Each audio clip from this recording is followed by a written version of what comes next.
പ്രശസ്ത German സമൂഹശാസ്ത്രകാരനായിട്ടുള്ള max വെബറിൻ്റെ വർഗത്തെക്കുറിച്ചുള്ള പ്രധാനപ്പെട്ട വീക്ഷണങ്ങൾ എന്തൊക്കെയാണ് എന്നുള്ളതാണ് ഇനി നമുക്ക് പ്രധാനമായിട്ടും പഠിക്കേണ്ടത്. Max Weber's views on class എന്നുള്ള ആശയം നമുക്ക് വിശദമായിട്ട് പഠിക്കേണ്ടതുണ്ട്. അപ്പോൾ വെബറിൻ്റെ വർഗസിദ്ധാന്തങ്ങൾ മാർക്സിൻ്റെ സിദ്ധാന്തങ്ങൾക്കൊരു ബദൽ എന്ന രീതിയിലാണ് അറിയപ്പെടുന്നത്. ഇപ്പോൾ 20-ാം നൂറ്റാണ്ടിൻ്റെ തുടക്കത്തിൽ മാക്സ് വെബർ ആധുനിക സമൂഹത്തിൻ്റെ വികാസത്തിൽ സാമൂഹിക വർഗങ്ങൾക്കുള്ള പ്രാധാന്യം ചോദ്യം ചെയ്യാനായിട്ട് തുടങ്ങി. മാത്രമല്ല ആധുനിക സമൂഹത്തിൻ്റെ പുരോഗതിയിൽ മതത്തിനും അതിൻ്റെ ധർമ്മശാസ്ത്രത്തിനും ദേശീയതയ്ക്കും മറ്റ് ഘടകങ്ങൾക്കുമുള്ള പങ്ക് ചൂണ്ടിക്കാണിക്കാനായിട്ട് പരിശ്രമിക്കുകയും ചെയ്തു. ഒരുപക്ഷെ മാർക്സ് വിട്ടുപോയ ഘടകങ്ങളായിരുന്നു ഇവയെല്ലാം. അപ്പോൾ അത്തരം ഘടകങ്ങൾക്ക് ഒരു സമൂഹത്തിൻ്റെ സാമ്പത്തിക, രാഷ്ട്രീയ, സാമൂഹിക വ്യവസ്ഥകൾ രൂപപ്പെടുത്തുന്നതിൽ മുഖ്യ പങ്കാണ് ഉള്ളത് എന്ന് ചൂണ്ടിക്കാണിക്കാനായിരുന്നു മാക്സ് വെബറിൻ്റെ പരിശ്രമം. അപ്പോൾ മാക്സ് വെബർ ശരിക്കും ക്ലാസ് ടു ഇംപേഴ്സണൽ ഇൻകം എന്ന സങ്കല്പം അവതരിപ്പിച്ചു. അപ്പോൾ അദ്ദേഹത്തിൻ്റെ വിശകലനങ്ങളിൽ പ്രധാനമായും 10 സങ്കല്പങ്ങളാണ് പ്രധാനമായിട്ട് വരുന്നത്. Class and power distribution, class formation, class interest, status honour, type of class struggle, status stratification, ethic, segregation and caste, status privileges, economic conditions and effect of the status stratification, parties തുടങ്ങിയ 10 പ്രധാനപ്പെട്ട സങ്കല്പങ്ങൾ ഈ max വെബറിൻ്റെ വർഗ വിശകലനവുമായി ബന്ധപ്പെട്ട് വരുന്നു. അപ്പം അതിൽ ആദ്യത്തെ കാര്യം the classes and the power distribution എന്നുള്ള ആശയമാണ് നമ്മൾ പഠിക്കേണ്ടത്. ഓരോ സാമ്പത്തിക വ്യവസ്ഥകളുടെയും ഘടന പ്രത്യക്ഷമായോ പരോക്ഷമായോ വലിയ രീതിയിലുള്ള സ്വാധീനം ഉള്ളവയായി. ഇപ്പോൾ അധികാര വിതരണത്തിൻ്റെയും സമ്പത്തിൻ്റെ വിതരണത്തിൻ്റെയും സ്വാധീനത്തിലായിരിക്കും ഓരോ നിയമവ്യവസ്ഥകളും അതിൻ്റെ ഘടനയും.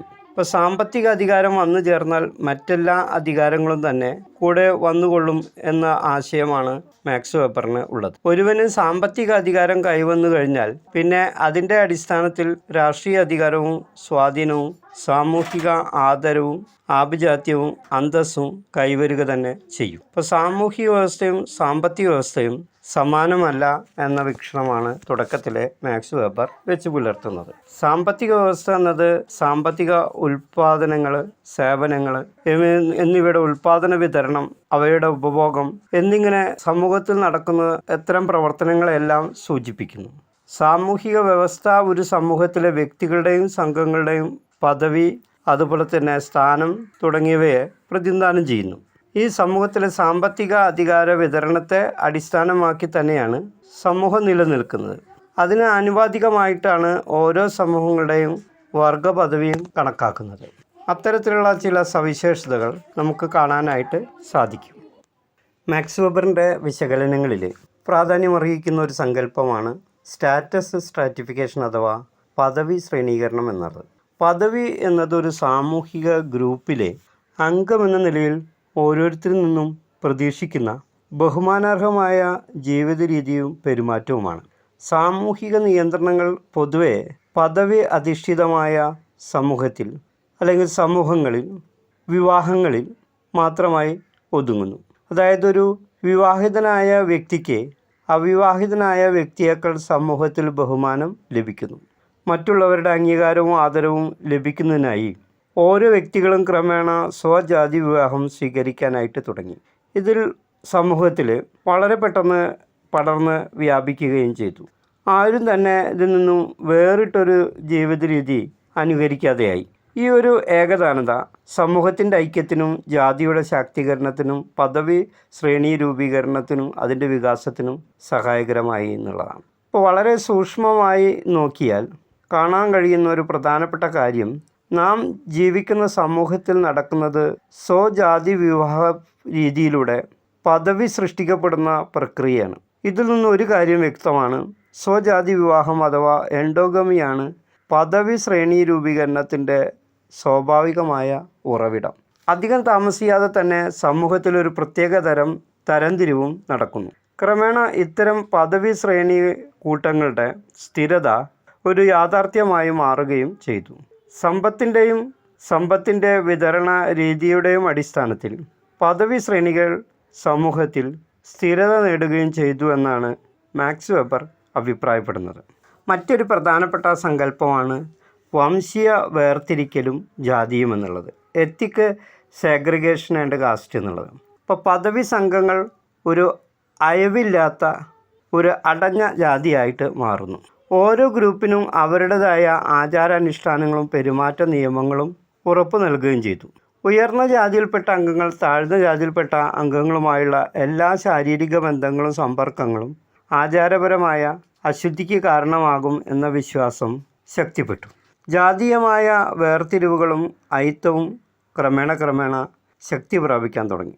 ഓരോ ജാതി സംഘങ്ങളുടേതുമായ വ്യത്യസ്ത ആരാധനാ രീതികളും ഈശ്വര സങ്കല്പങ്ങളും ആരാധനാമൂർത്തി രൂപങ്ങളും വികസിപ്പിച്ചെടുക്കാനും തുടങ്ങി. ഇതോടെ സമൂഹം കൂടുതൽ സങ്കീർണമായി മാറി. എന്നിരുന്നാലും സാമൂഹിക പദവി ഘടന ഒരു വലിയ പ്രത്യാഘാതങ്ങളിൽ എത്തുകയും ചെയ്തു. ഇത്തരം ഒരു മാറ്റം സംഭവിക്കുന്നത് വംശീയമായ വ്യത്യാസങ്ങളുള്ള സ്ഥലങ്ങളിലാണ്. ഈ വംശീയ സമുദായങ്ങൾ രക്തബന്ധത്തിൽ വിശ്വസിക്കുകയും അന്യജാതി വിവാഹത്തെയും മറ്റു സാമൂഹികമായ സമ്പർക്കങ്ങളും സാമൂഹിക ചലനാത്മകതയും ഒഴിവാക്കുകയും ചെയ്തു.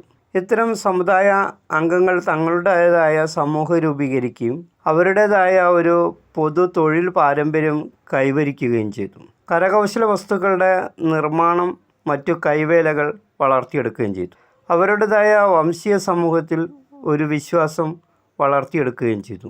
ഒരു ജാതീയമായ പദവി ശ്രേണീകരണം ഇതിൻ്റെ ഘടനയിൽ വംശീയമായ വേർതിരിവിൽ നിന്നും ഏറെ വ്യത്യാസപ്പെട്ടിരിക്കുന്നു. കാരണം ജാതിഘടന വംശീയമായി വേർതിരിക്കപ്പെട്ട സംഘങ്ങളുടെ തിരശ്ചീനവും പരസ്പര ബന്ധമില്ലാത്തതുമായ സഹവർത്തിത്വത്തെ ഉപരിവർഗം, കീഴളവർഗം എന്നിങ്ങനെ സാമൂഹിക വ്യവസ്ഥയായി പരിവർത്തനം ചെയ്യുകയും ചെയ്തു. വെർട്ടിക്കൽ ആൻഡ് ഹൊറിസോണ്ടൽ എന്നുള്ള രീതിയിൽ വ്യത്യസ്ത വർഗ വിഭാഗങ്ങളായിട്ട് വേർതിരിക്കപ്പെട്ടു. പൊതുവെ പ്രത്യേക അവകാശങ്ങളൊന്നുമില്ലാത്ത പദവി സംഘങ്ങളെ ഇതിന് തങ്ങളുടെ അന്തസ്സിൽ നിന്നും ഉള്ള ഒരു പ്രത്യേക വ്യതിയാനമായി കാണുകയായിരുന്നു. അന്തസ്സിനെ കുറിച്ചുള്ള അവബോധവും സാമൂഹികമായ ബഹുമാനവും പരമ്പരാഗതമായി തന്നെ ഉള്ള വ്യക്തികളെ സ്വാധീനിക്കുന്നതായ ഘടകങ്ങൾ, അപ്പോൾ അത് വ്യക്തികളിലെ മാറ്റം സമൂഹത്തിൽ പ്രകടമാക്കുന്നു. അതോടെ പ്രത്യേക അന്തസ്സും പദവിയുമുള്ളവർ തങ്ങളുടെ സാമൂഹിക പദവി സംഘത്തെ വേർതിരിച്ചു നിർത്താനായി പ്രയത്നിക്കുകയും അത് ഏറെക്കുറെ വിജയിക്കുകയും ചെയ്തു. അപ്പോൾ ഈ വംശീയ വേർതിരിവുകളിൽ നിന്നുള്ള പദവി സംഘങ്ങളുടെ വികാസം ഒരു സാധാരണ പ്രതിഭാസമല്ല, അതിനു പകരം അതൊരു വ്യക്തിഗത പ്രതിഭാസമാണ്. അപ്പോൾ അങ്ങനെയുള്ള സവിശേഷതകളും സമൂഹ രൂപീകരണത്തെയും വർഗ രൂപീകരണത്തെയും ഏറെ സ്വാധീനിച്ചിട്ടുണ്ട്. മറ്റൊരു പ്രധാനപ്പെട്ട സങ്കല്പമാണ് സ്റ്റാറ്റസ് പ്രിവിലേജസ് എന്നുള്ളത്. മാക്സ് വെബറിൻ്റെ അഭിപ്രായത്തിൽ പദവി അനുസരിച്ചുള്ള പദവി ശ്രേണീകരണം ഭൗതികമായ വസ്തുക്കളുടെയോ അവസരങ്ങളുടെയോ കുത്തകവൽക്കരണവുമായി ബന്ധപ്പെട്ടിരിക്കുന്നു എന്നുള്ളതാണ്.